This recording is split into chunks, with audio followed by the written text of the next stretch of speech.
تفسیر القرآن آج کا سبق سورہ آل عمران آیت نمبر 18۔ اعوذ باللہ من الشیطان الرجیم، بسم اللہ الرحمن الرحیم۔ شہد اللہ انہ لا الہ الا ہو والملائکۃ واولو العلم قائما بالقسط لا الہ الا هو العزیز الحکیم۔ ترجمہ: اللہ نے گواہی دی کہ بلا شبہ کوئی معبود نہیں اس کے سوا، اور فرشتوں نے اور اہل علم نے، وہ انصاف کے ساتھ قائم ہے، کوئی معبود نہیں مگر وہی، وہ غلبہ والا ہے، حکمت والا ہے۔ توحید پر گواہی۔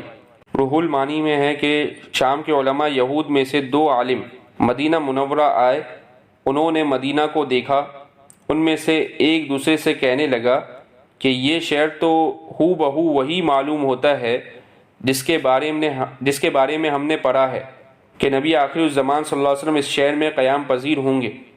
جب رسول اللہ صلی اللہ علیہ وسلم کی خدمت میں حاضر ہوئے تو آپ کو انہی صفات کے ساتھ پہچان لیا جو انہیں پہلے سے معلوم تھی۔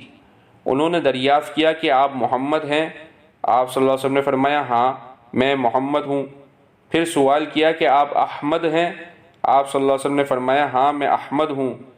کہنے لگے کہ ہم ایک شہادت کے بارے میں آپ سے دریافت کرتے ہیں، اگر آپ نے ہم کو بتا دیا تو پھر ہم آپ پر ایمان لے آئیں گے اور آپ کی تصدیق کریں گے۔ آپ صلی اللہ علیہ وسلم نے فرمایا کہ تم دونوں سوال کرو۔ کہنے لگے کہ ہمیں یہ بتائیے کہ اللہ کی کتاب میں سب سے بڑی شہادت کون سی ہے؟ اس پر اللہ تعالیٰ نے یہ آیت شہید اللہ انہ لا الہ الا ہو یا آخر تک نازل فرمائی۔ اس کو سن کر ان دونوں نے اسلام قبول کر لیا۔ اس آیت کریمہ میں اللہ تعالیٰ کی گواہی کا ذکر ہے کہ اس نے اپنے کو معبود لا شریک لہو ہونے کی گواہی دی اور فرشتوں کی گواہی کا بھی ذکر ہے جو اللہ کے برگزیدہ بندے اور مقرب بندے ہیں۔ اللہ تعالیٰ نے ان کو ہر طرح کے گناہوں سے معصوم اور محفوظ بنایا ہے۔ ان میں سے بہت سے دربار الہی کے حاضرین بھی ہیں اور تمام فرشتوں کو اللہ کی معرفت بھی حاصل ہے۔ پھر اہل علم کی گواہی کا ذکر فرمایا کہ اہل علم حضرات نے بھی اللہ تعالیٰ کے معبود وحدہ لا شریک ہونے کی گواہی دی۔ وآخر دعوانا ان الحمد للہ رب العالمین۔